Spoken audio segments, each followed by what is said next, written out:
প্রিয় ভিউয়ার্স, আসসালামু আলাইকুম। আশা করি আল্লাহর রহমতে আপনারা সকলেই ভালো আছেন। এটা হচ্ছে আমাদের করলা প্রজেক্ট। এই যে আমাদের করলা প্রজেক্টটা দেখতে পারতেছেন। গাছে পর্যাপ্ত পরিমাণে করলা আছে এবং আমরা প্রচুর পরিমাণে করলা বিক্রি করতেছি।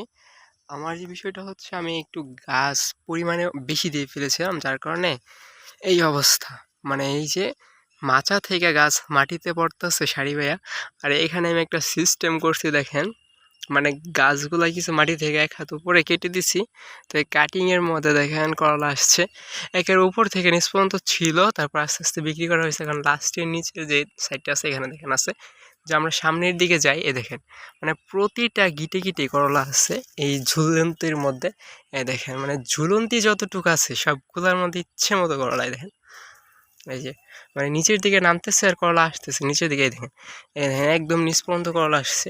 যদিও আমরা এগুলো হচ্ছে কেটে ফেলবো এবং সুন্দর একটা ভিডিও তৈরি করার চিন্তা ভাবনা আছে, কাজের চাপে এগুলো করতে পারতেছি না। এই দেখেন মানে প্রত্যেকটা জায়গাতেই করলা আছে। এই দেওয়াল যে আর কি, এটা হচ্ছে একটা দেওয়াল, একটা দেওয়াল হয়ে গেছে আমাদের করলার ক্ষেত্রে। তো এই করলা প্রজেক্টের মোটামুটি ভালো পরিমাণে করলা আছে, আলহামদুলিল্লাহ বিক্রি হচ্ছে, কিন্তু এখন দামটা অনেক কমে গেছে। এখন হচ্ছে পাইকারি যায় হচ্ছে 25 টাকা 20 টাকা করে ময়মনসিংহে, আর খুচরা হচ্ছে 30 টাকা 40 টাকা করে বিক্রি করা সম্ভব হয়। তো আপনাদের কাছে বিষয়টা জানতে চাচ্ছি যে আপনাদের এলাকায় কীরকম দামে বিক্রি হয়, আপনারা তা কমেন্টে জানান। আর করলা কে কতটুকু করছেন তা কমেন্টে জানান। আপনাদের করলার কী খবর, আর মাছি পোকা দমনের ক্ষেত্রে আপনারা কী ব্যবহার করতেছেন তা আমাদের একটু কমেন্টে জানান।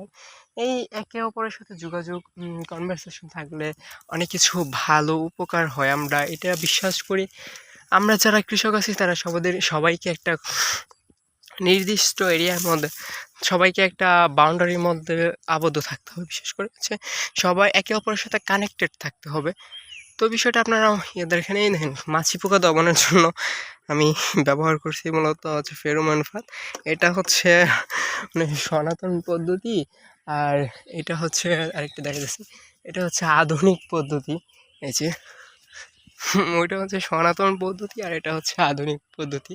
মানে এটাতে একবার মাছি পোকা ঢুকলে আর বের হওয়ার সিস্টেম নাই, কিন্তু ওইটাতে ঢুকলে বের হওয়ার সিস্টেম থাকে। তো এই সাইডে একটা আছে, এটার মধ্যে প্রচুর পরিমাণে পোকা মারা গেছে, মানে সবচেয়ে বেশি এটাতে পোকা আটকেছে আর কি। তো যাই হোক, সকলকে অসংখ্য ধন্যবাদ ভিডিওটা প্রথম থেকে শেষ পর্যন্ত দেখার জন্য।